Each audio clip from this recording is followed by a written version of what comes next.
Hey, King's Kids, how is everybody doing this morning? I just want to wish everyone a happy new year. I hope you guys had lots of fun. And so today's lesson, we are going to learn how God knows best. And so I hope you guys enjoy it. I hope you brought a friend. We'll see you in a bit.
Hi, Mr. Quimper. Oh, hello, Priscilla. What can I do for you today? I need a little favor. Do you have any pretty napkins I can use for a picnic this afternoon? My nature club, Little Women of the Woods, is having a picnic at the lake, and we have everything ready except the napkins. Sure, I've got just the thing. How about these attractive yellow ones? Ooh, they'd be perfect. Thanks. Boy, this is sure going to be a fun day. Well, I'm glad I can help. How many of these napkins do you think you're gonna need? Around 300. 300? I don't know if I... Mr. Quimper, you don't think it's going to rain, do you? Well, I couldn't say for sure, Priscilla. The weatherman did mention a chance of scattered showers. There's a few pretty dark clouds floating around out there, too. Now, about these napkins... But it can't rain. Not today. It would wreck the picnic. rain this afternoon, and I know God answers prayer. Wait a minute, Priscilla. God does answer prayer, but not always in the way we might want him to. Hey, Mr. Quimper. Oh, hi, Priscilla. What are you doing here? I thought you were going on a picnic with the tiny ladies of the lake today. No, Skip, that's not right. It's the small females of the forest. Wait a minute. I remember now. It's the petite girls of the... All right, you guys. I am going on a picnic. I just came over to borrow some napkins from Mr. Quimper. That's right. What can I do for you fellas? Oh, we sure could use an ice-cold soda.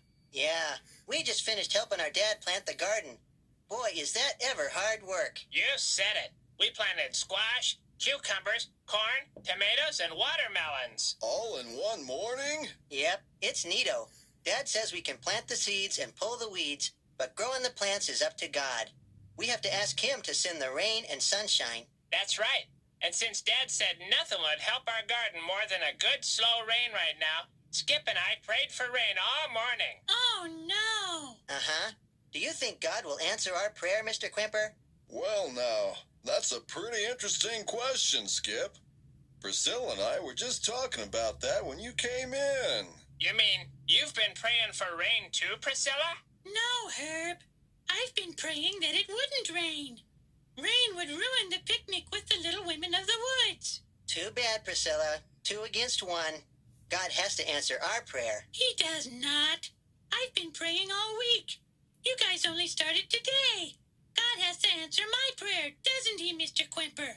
Whose prayer do you think he will answer, Mr. Quimper? That's easy, Herb. God will answer both prayers. Well, how can he do that? We want different things. You see, kids, God knows what's best. He doesn't want to ruin Priscilla's picnic, but if the rain is needed more, why, she can always plant another one. See, we told you, Priscilla. Wait a minute, Herb. It works the other way, too.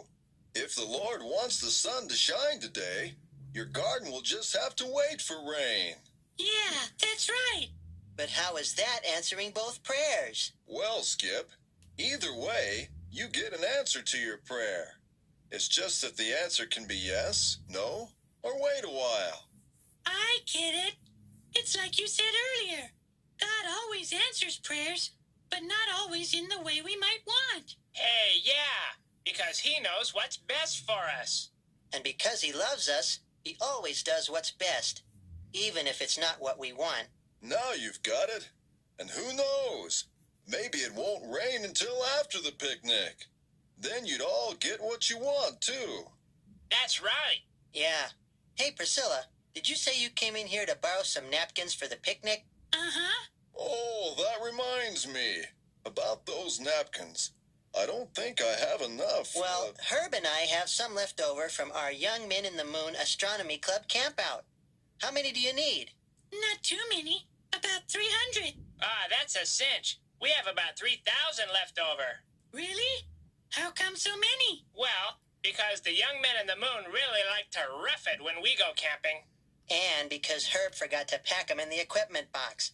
Come on, we'll get them for you. Okay, All right. great. I Yeah, forgot they're that. terrific. But They're the day little men in glow the moon orange, always use little their green, shirts sleeves little in men, napkins and anyway. they say We like to have greetings, nice Earth guys. Well, I guess I can save these for my Old Men of the Sea Fishing Club barbecue next month. La la la la la la la la.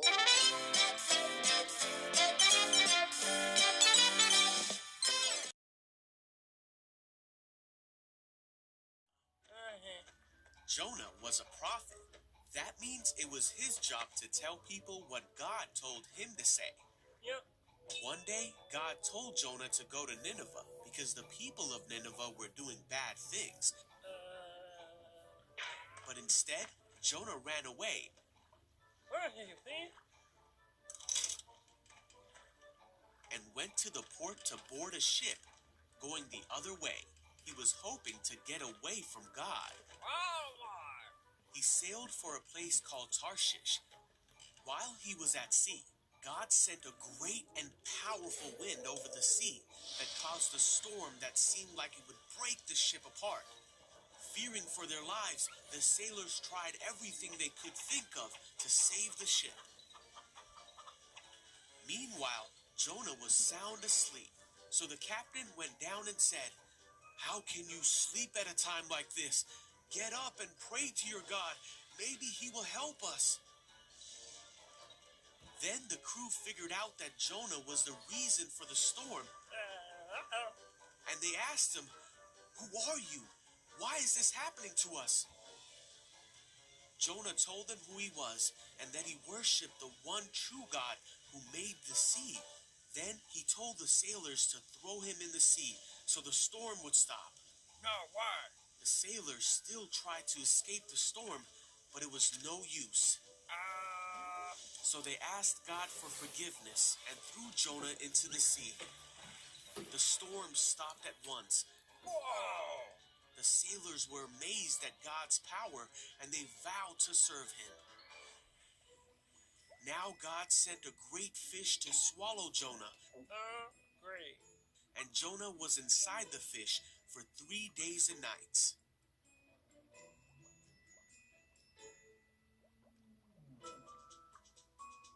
Jonah prayed to God from inside the fish, and God ordered the fish to spit Jonah out. Yuck. God told Jonah again to go to the city of Nineveh to tell them what God had said about them. I get it. This time, Jonah obeyed God and went to Nineveh to deliver God's message.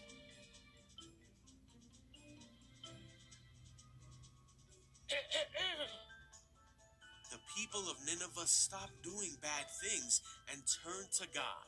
They were saved because they listened to the message that God had given Jonah.